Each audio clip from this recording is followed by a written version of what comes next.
Hello students, आज का हमारा टॉपिक रहेगा pulmonary volumes and pulmonary capacities. जो पल्मोनरी वॉल्यूम्स और पल्मोनरी कैपेसिटीज का जो टॉपिक है ये बिल्कुल नया टॉपिक है। अप टू 10 तक आपने इसके बारे में नहीं सुन रखा था। हालांकि mechanism of respiration, exchange of gases, इस तरीके के सभी टॉपिक्स आपने 10th तक स्टडी किए हुए हैं। तो एक नए और एक फ्रेश टॉपिक के साथ आज हम आपके सामने हैं। ये टॉपिक लेके pulmonary volumes and pulmonary capacity. अगर किसी को पल्मोनरी वॉल्यूम्स समझ में आ जाता है तो पल्मोनरी कैपेसिटी अपने आप समझ में आ जाएगा। ये दोनों एक दूसरे से बिल्कुल इंटर रिलेटेड हैं। तो पहले हम डिस्कस करते हैं pulmonary volumes, the amount or quantity, the amount or quantity of air, यानी कि amount or quantity of air which that lungs can be hold, receive or expel during normal breathing. During normal breathing. अब इसको आप ध्यान से समझें। क्या कहते हैं? द अमाउंट या क्वांटिटी ऑफ एयर, वो अमाउंट या वो क्वांटिटी दैट जो कि lungs can be hold, lungs उसको अपने अंदर रख सकते हैं, रिसीव ले सकते हैं या एक्सपेल कर सकते हैं। किस कंडीशन में? ड्यूरिंग नॉर्मल ब्रीदिंग, यानी कि जैसे कि हम नॉर्मल तरीके से नॉर्मल कंडीशन में सांस लेने लग रहे हैं, ब्रीदिंग करने लग रहे हैं, तो कितना अमाउंट एयर का हमारे लंग्स ले पाते हैं, कितना अमाउंट वो लंग्स उस हवा को बाहर निकाल पाते हैं, या कितना अमाउंट एयर का वो अपने अंदर होल्ड करके रख सकते हैं। इस तरीके का जो अमाउंट या क्वांटिटी है एयर की, उसको हम क्या कहेंगे? Pulmonary volumes. These pulmonary volumes are, these pulmonary volumes are, ये कई तरीके के हैं, जैसे टाइडल वॉल्यूम, अभी हम ग्राफ के रूप में आपको समझाएंगे। दूसरा इंस्पिरेटरी रिजर्व वॉल्यूम, तीसरा एक्सपिरेटरी रिजर्व वॉल्यूम, चौथा रेजिडुअल वॉल्यूम। चौथा कौन सा है? Residual volume. ये चार तरीके के जो पल्मोनरी वॉल्यूम्स हैं वो किस किस रूप में है? Tidal volume, inspiratory reserve volume, expiratory reserve volume और रेजिडुअल वॉल्यूम। एक मैं छोटा सा ग्राफ बनाने की कोशिश करता हूं, आप उसको समझेंगे और फिर ये अंदाजा लगाएंगे कि इनमें से ये कौन कौन से हैं। देखिए, देखो, जैसे मैंने ये वाला लिया है, ये है टाइडल वॉल्यूम। क्या है ये? Tidal volume. अब ये इसके ऊपर इसको मैं रिप्रेजेंट कर रहा हूं inspiratory reserve volume, inspiratory reserve volume. और इसके नीचे ये मैंने इसको क्या रिप्रेजेंट किया? ये है एक्सपिरेटरी रिजर्व वॉल्यूम। और फिर ये जो हमारा जो नीचे है ये है रेजिडुअल वॉल्यूम। तो ये वाला आपने देखा, ये क्या है, टाइडल वॉल्यूम। और ये जो टाइडल वॉल्यूम है इसकी जो वैल्यू होती है वो कितनी होती है, लगभग 500 ml। जो हमारी इंस्पिरेटरी रिजर्व वॉल्यूम है उसकी वैल्यू होती है 2500 से 3000 ml।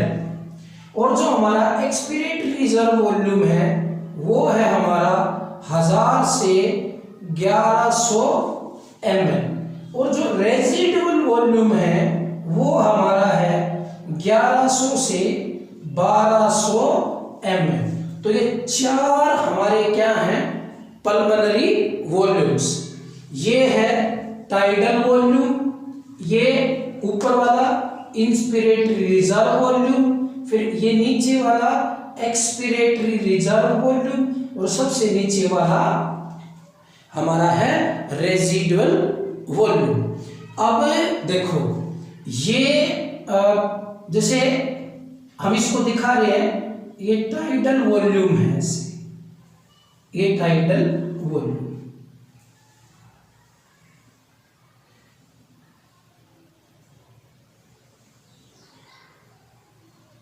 इसको यहीं पर हम थोड़ा सा नीचे वाले को भी दिखा दें।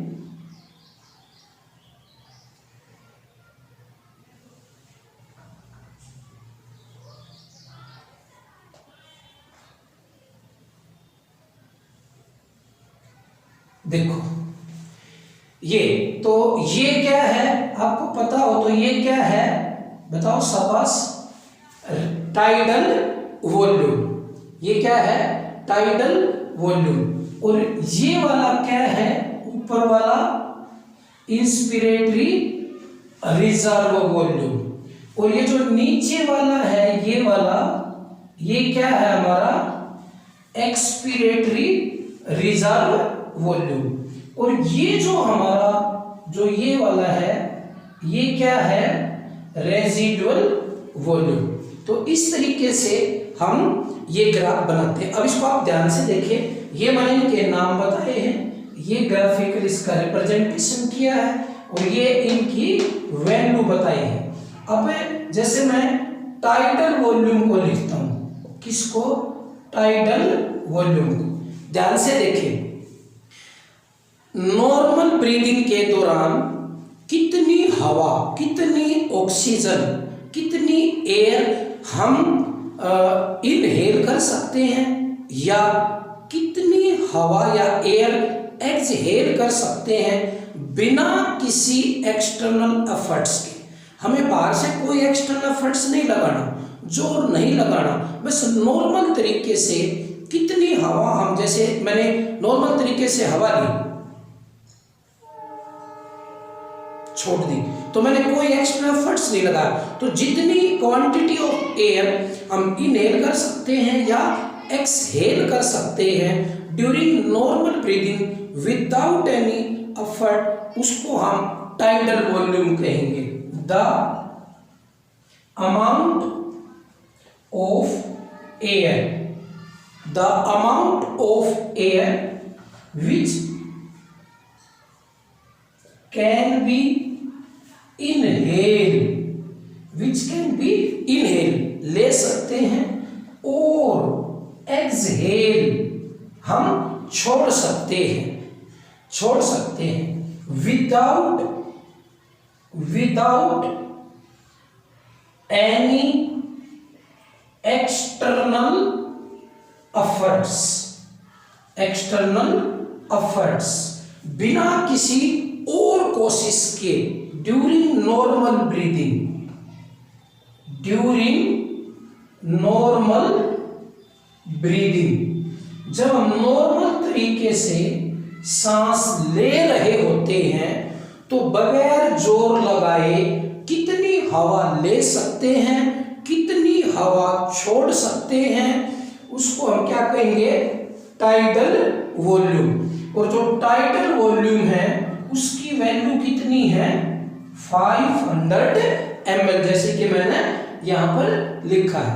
इसका मतलब ये हुआ कि हम 500 मिलीलीटर एयर इनहेल कर सकते हैं नॉर्मल ब्रीदिंग के दौरान, या 500 मिलीलीटर एयर एक्सहेल कर सकते हैं नॉर्मल ब्रीदिंग के दौरान, जब हम कोई एक्स्ट्रा एफर्ट्स नहीं लगा रहे हो।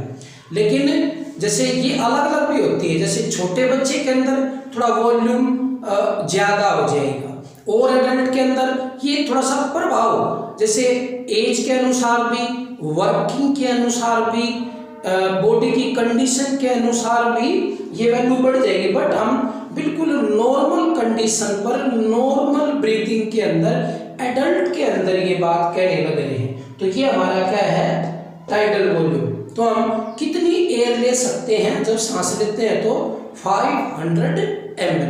अब सुनो, हमने यानी कि एक ब्रीथ किया, ऐसे सांस लिया, जोर लगा के नहीं, आराम से नॉर्मल कंडीशन में, तो हम 500 ml एयर अंदर लेते हैं।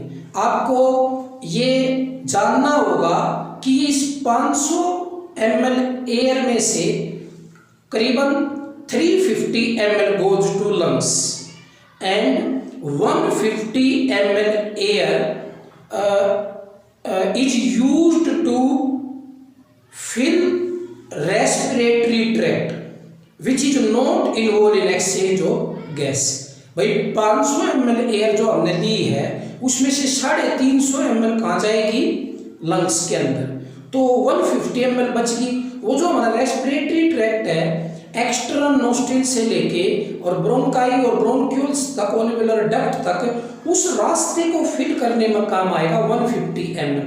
उसको हम डेड एयर वॉल्यूम कहते हैं, ठीक है। तो ये भी बात आपको समझनी है। तो टाइडल वॉल्यूम। अब टाइडल वॉल्यूम के बाद मैं यही लिखता हूं, out of this 500 ml, out of this 500 ml 350 ml air goes to lungs and remaining 150 ml air is used to fill respiratory tract। उस रेस्पिरेटरी ट्रैक्ट को भरने में यूज होती है, और उसको हम इस 150 ml को क्या कहेंगे, डेड एयर वॉल्यूम या डेड स्पेस वॉल्यूम, ये वाली, ठीक है। तो 350 ml ही एक्सचेंज में शामिल होती है। ये किसमें शामिल नहीं होगी, ये एक्सचेंज ऑफ गैस के अंदर। अब दूसरा हमारा क्या है, इंस्पिरेटरी रिजर्व वॉल्यूम। देखें, इंस्पिरेटरी रिजर्व वॉल्यूम में जैसे हमने नॉर्मल तरीके से एयर को इनहेल कर लिया, ठीक है। अब और जोर लगा के और एयर इनहेल करने की कोशिश करो, यानी कि जो नॉर्मल तरीके से इनहेल किया वो तो किया ही किया, उसके अलावा और फोर्स लगा के कुछ और हवा अंदर लेने का प्रयास करो। बस जितनी हम एयर फोर्स लगाने के बाद और इनहेल कर सकते हैं, उसी को हम इंस्पिरेटरी रिजर्व वॉल्यूम कहेंगे, यानी कि inspiratory reserve volume, the amount of ऐसे कह सकते हैं, extra amount, the extra amount of air, the extra amount of air which is to be inhaled, forcibly का मतलब है थोड़ा जोर लगा के, थोड़ा ताकत लगा के। The extra amount of air which is to be inhaled, जो अंदर ली गई है, फोर्सिबली आफ्टर नॉर्मल इंस्पिरेशन,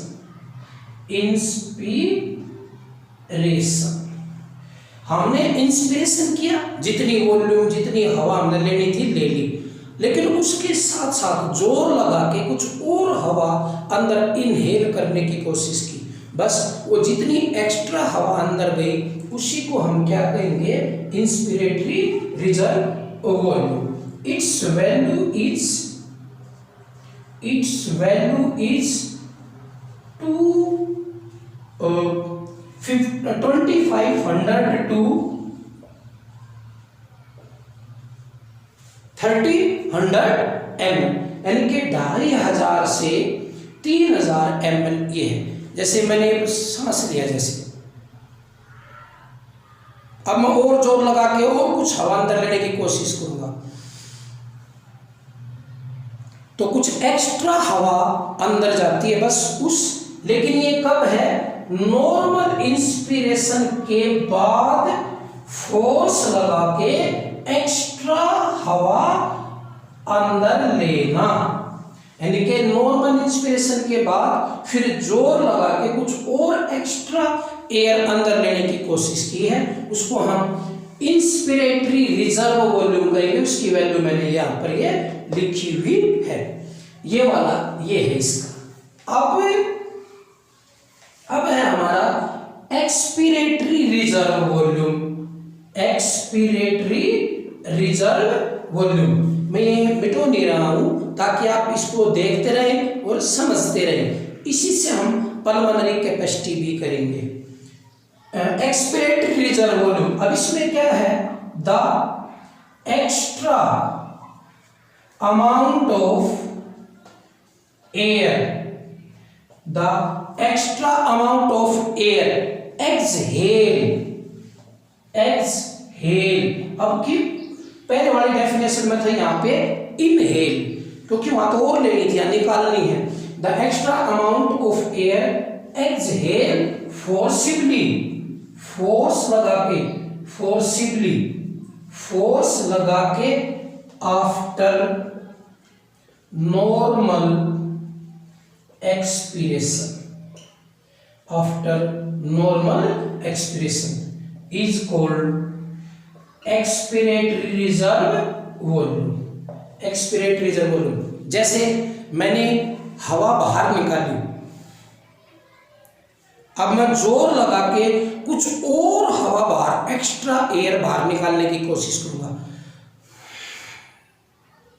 जैसे मैंने शुरू में एयर बाहर निकाली, अब और निकालूंगा,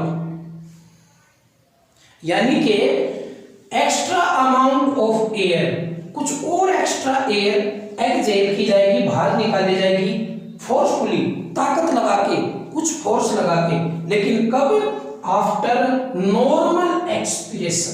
तो उसको हम क्या कहेंगे, इंस्पिरेटरी रिजर्व वॉल्यूम। और इट्स वैल्यू जो है वो कितनी है बताओ, it's value is 1000 to 1100 ml, यानी कि 1000 से 11000 ml इसकी वैल्यू ये होती है। ठीक है, तो पहले मैं देखा कितनी हवा अंदर या कितनी हवा हम बाहर छोड़ सकते हैं, वो तो है टाइडल वॉल्यूम नॉर्मल कंडीशन में।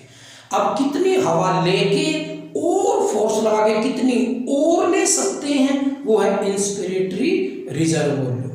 फिर कितनी हवा हम बाहर छोड़ सकते हैं और फिर फोर्स लगा के कितनी और एक्स्ट्रा बाहर छोड़ सकते हैं, वो हमारा है expiratory reserve volume.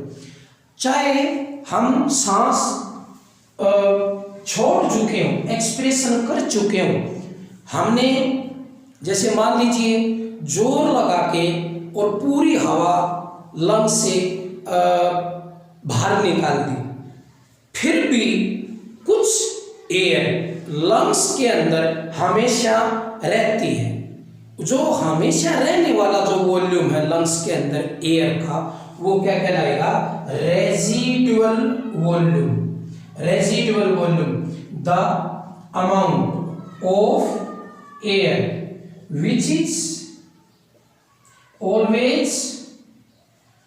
which is always remains in lungs, in lungs, which is always remains in lungs even after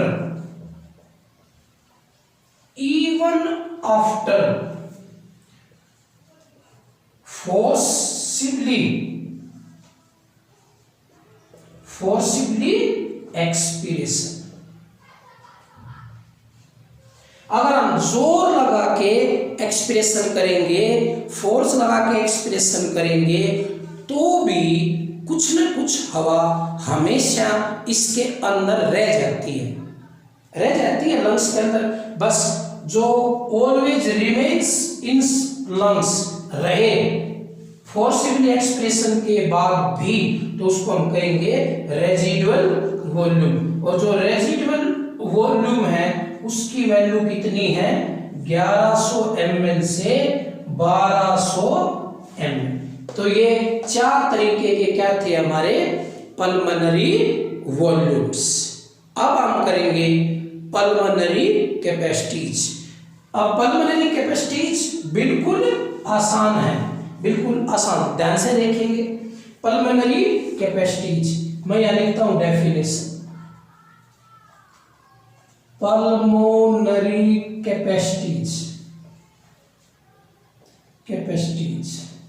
pulmonary capacities देखो, जब 2 या 2 से ज्यादा पल्मोनरी वॉल्यूम्स कंबाइन होते हैं, then pulmonary capacities will form.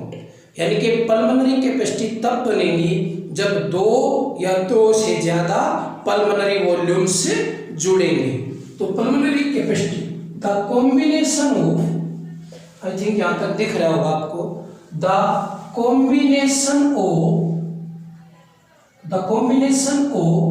2 or more pulmonary volumes, 2 or more pulmonary volumes, 2 or more pulmonary volumes, then pulmonary capacities will formed, then pulmonary capacities will formed, तो pulmonary capacity बनती है। अब जो pulmonary capacities हैं वो हमारी, अब इसमें हम देख सकते हैं वो कौन कौन सी हैं पल्मोनरी कैपेसिटी। जैसे एक तो हम कहते हैं इंस्पिरेटरी कैपेसिटी,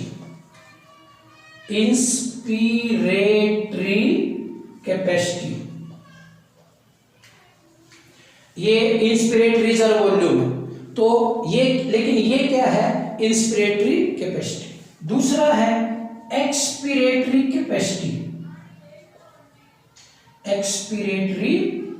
कैपेसिटी। तीसरा हमारा है functional residual capacity. Functional residual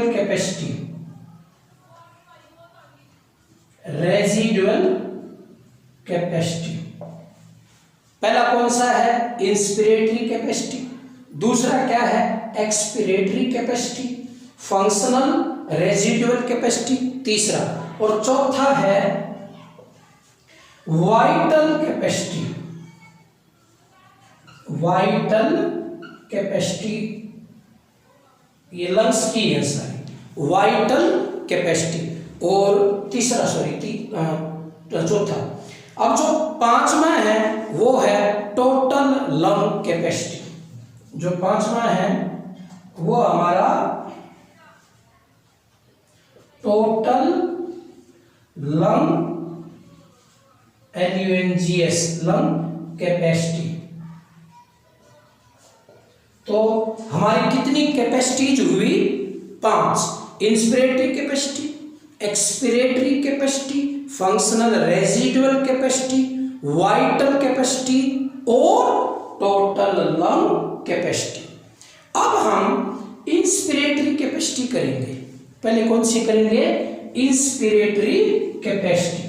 देखो, अब ये जो मैंने ग्राफ नहीं मिटाया था, अब आपको ये समझाने में मदद करेगा। देखो ये क्या है, इंस्पिरेटरी रिजर्व वॉल्यूम, ये इतना, ठीक है, और नीचे ये क्या है, टाइडल वॉल्यूम। अगर हम इन दोनों को जोड़ दें, ये कौन कौन सी जुड़ गए भाई इसमें बताओ, ये इंस्पिरेटरी रिजर्व वॉल्यूम और टाइडल वॉल्यूम, ये दोनों जुड़ गए तो ये इंस्पिरेटरी कैपेसिटी बन जाएगी, ये वाली। तो बिल्कुल आसान, inspiratory capacity, the combination of inspiratory reserve volume and tidal volume। जो इंस्पिरेटरी रिजर्व वॉल्यूम है और जो टाइडल वॉल्यूम है, the combination of inspiratory reserve volume and tidal volume will form inspiratory capacity. Inspiratory capacity, उसको हम inspiratory capacity कहेंगे। अब इसकी वैल्यू कितनी है, यानी कि इंस्पिरेटरी कैपेसिटी में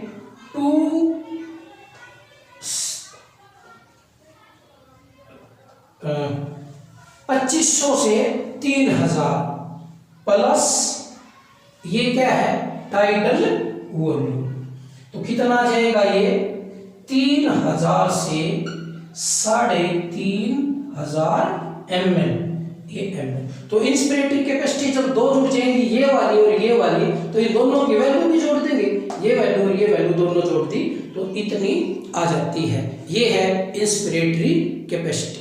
अब एक्सपिरेटरी कैपेसिटी में क्या हो जाएगा, expiratory reserve volume plus tidal volume, ये वाले जोड़ देंगे। क्या जोड़ देंगे, expiratory reserve volume plus tidal volume. देखो expiratory capacity, the combination of expiratory reserve volume, ये वाला, एंड टाइडल वॉल्यूम, ये वाला, विल फॉर्म एक्सपिरेटरी कैपेसिटी। बिल्कुल आसान, एक्सपिरेटरी कैपेसिटी, यानी कि टाइडल वॉल्यूम को अगर इंस्पिरेटरी रिजर्व वॉल्यूम के साथ जोड़ देते हैं तो इंस्पिरेटरी कैपेसिटी बन जाएगी। अगर टाइडल वॉल्यूम को एक्सपिरेटरी रिजर्व वॉल्यूम के साथ जोड़ देते हैं तो वो एक्सपिरेटरी कैपेसिटी बन जाएगी। अब देखो ये क्या है, ये वाला एक्सपिरेटरी रिजर्व वॉल्यूम और ये क्या है, टाइडल वॉल्यूम। अब हम इन दोनों को जोड़ दें, जैसे मान लीजिए दोनों जोड़ दिए तो दोनों जुड़ गए, तो अब ये दोनों क्या बन गए, एक्सपिरेटरी कैपेसिटी, जुड़ने के दोनों पूरे बात। तो एक्सपिरेटरी कैपेसिटी किसके बराबर है, expiratory reserve volume plus tidal volume. तो अब एक्सपिरेटरी रिजर्व वॉल्यूम कितना है, एक्सपिरेटरी रिजर्व वॉल्यूम बताओ, एक्सपिरेटरी रिजर्व वॉल्यूम तो ये कितना, 1000 से 1100 प्लस टाइडल वॉल्यूम 500 ml, तो ये हो जाएगा हमारा 1500 से 1600 ml। ठीक है, ये ऐसे इसमें निकल जाएगा। अब जो हमारी वाइटल कैपेसिटी है, क्या है, वाइटल कैपेसिटी। और वाइटल कैपेसिटी हम कैसे निकालें, देखो यानी कि ये था हमारा एक्सपिरेटरी कैपेसिटी। तीसरा है हमारा, सॉरी वाइटल कैपेसिटी से पहले functional residual capacity, functional residual capacity. अब जो ये फंक्शनल रेजिडुअल कैपेसिटी है, इस फंक्शनल रेजिडुअल कैपेसिटी में कौन कौन सी चीजें हम जोड़ेंगे, दो चीज, एक expiratory reserve volume plus reserve volume. तो it is the combination of क्या क्या, expiratory reserve volume and residual volume, ये दोनों जुड़ जाते हैं। जो फंक्शनल और रेजिडुअल कैपेसिटी है वो किसके बराबर आ जाएगी, ERV, मतलब expiratory reserve volume plus residual volume. तो ये कितना है, 1000 से 1100 प्लस रेजिडुअल वॉल्यूम कितना है, 1100 से 1200 ml, ठीक है, 1200 ml। तो अगर हम इनको जोड़ दें तो कितना बन जाएगा बताओ, तो ये कितना हो जाएगा, 1000 में अगर ये जोड़ते हैं तो बन जाता है 2100 ml से 2300 ml। ये थोड़ी लाइन यहाँ दिखाई नहीं देगी, फिर भी मैं ये ऊपर जैसे तो कितना हो जाएगा हमारा, इससे मैं लिख देता हूं 2100 से 2300 ml। 2100 से 2300 ml हमारा क्या बन जाएगा, फंक्शनल रेजिडुअल कैपेसिटी। तो फंक्शनल रेजिडुअल कैपेसिटी में आपको ये दो चीज जोड़नी है, ये दो चीज जोड़नी है, तो ये हमारा हो जाएगा फंक्शनल रेजिडुअल कैपेसिटी। अगर टाइडल के साथ इंस्पिरेटरी जोड़ते हैं, इंस्पिरेटरी रिजर्व वॉल्यूम, तो इंस्पिरेटरी कैपेसिटी। अगर टाइडल के साथ है हमें ये एक्सपिरेटरी रिजर्व वॉल्यूम जोड़ते हैं तो एक्सपिरेटरी कैपेसिटी। अगर एक्सपिरेटरी रिजर्व वॉल्यूम के साथ अगर हम रेजिडुअल वॉल्यूम जोड़ते हैं तो फंक्शनल रेजिडुअल कैपेसिटी, ठीक है। अब हमारी आती है चौथे नंबर की vital capacity. Vital capacity, vital capacity का मतलब होता है, देखो ये तीनों जुड़ जाए, कौन कौन सी तीनों, ये तीनों, ये क्या है, इंस्पिरेटरी रिजर्व वॉल्यूम, ये क्या है टाइडल वॉल्यूम, और ये क्या है एक्सपिरेटरी रिजर्व वॉल्यूम। ये भी और ये भी अगर तीनों जुड़ जाए तो इसको हम वाइटल कैपेसिटी ऑफ लंग कहेंगे। तो वाइटल कैपेसिटी चौथी, वाइटल कैपेसिटी,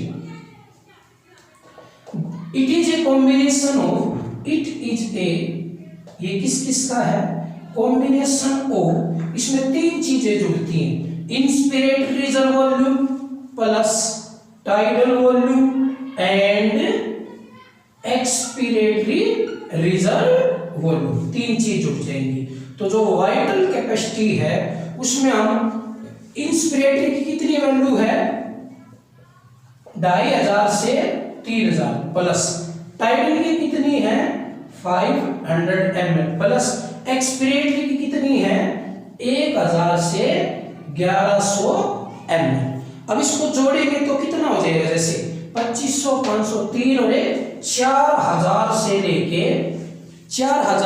ये कितना हो जाएगा फिर 3500 और 3600 4600 ml, ठीक है।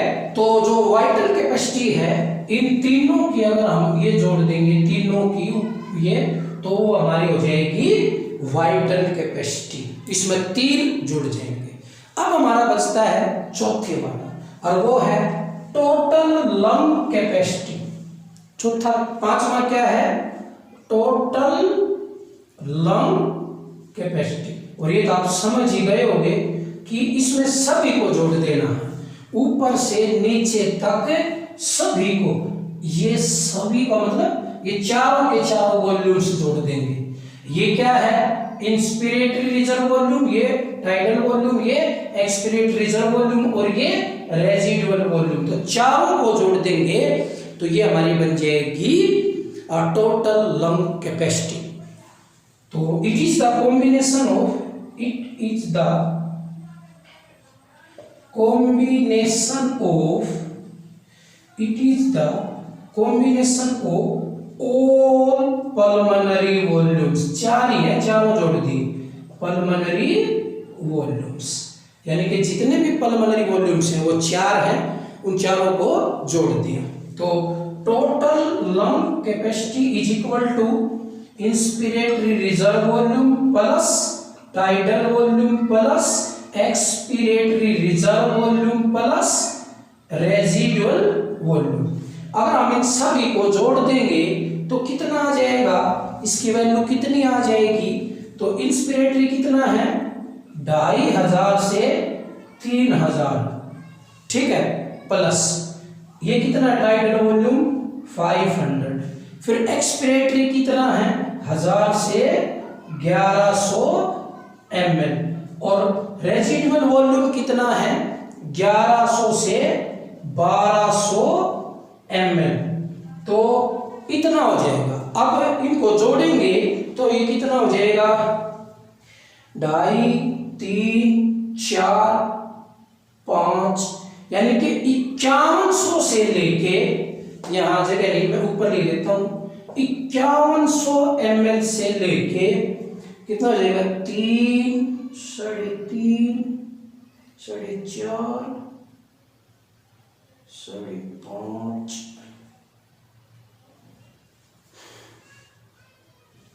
ये जुड़ जाएगा 3 3.5 और ये 4.5 5.5 5800, 5100 से लेके 5800 ml ये टोटल लंग कैपेसिटी बन जाएगी ऐसे। तो ये बस जोड़ना है, ये बिल्कुल सिंपल टॉपिक है, ये आप जोड़ के भी देख सकते हैं, बट अगर पल्मोनरी वॉल्यूम्स के वैल्यू याद है तो बस इनको जोड़ने में फिर इसकी कोई समस्या नहीं होगी। तो ये था हमारा आज का topic pulmonary volumes and pulmonary capacities. तो इसमें अगर किसी भी पर इसमें बहुत सारे क्वेश्चन आते हैं, आप देखना एक बार जैसे सोल्व करके, बस ये आपको वैल्यू याद रखनी है। वो ये बता देगा कि भाई इतनी अगर हमें टोटल लंग कैपेसिटी निकालना चाहते हैं तो किस किस को कंबाइन करें, अगर इसमें से ये हटा दें तो वैल्यू कितनी रह जाएगी, कैसे हो जाएगा।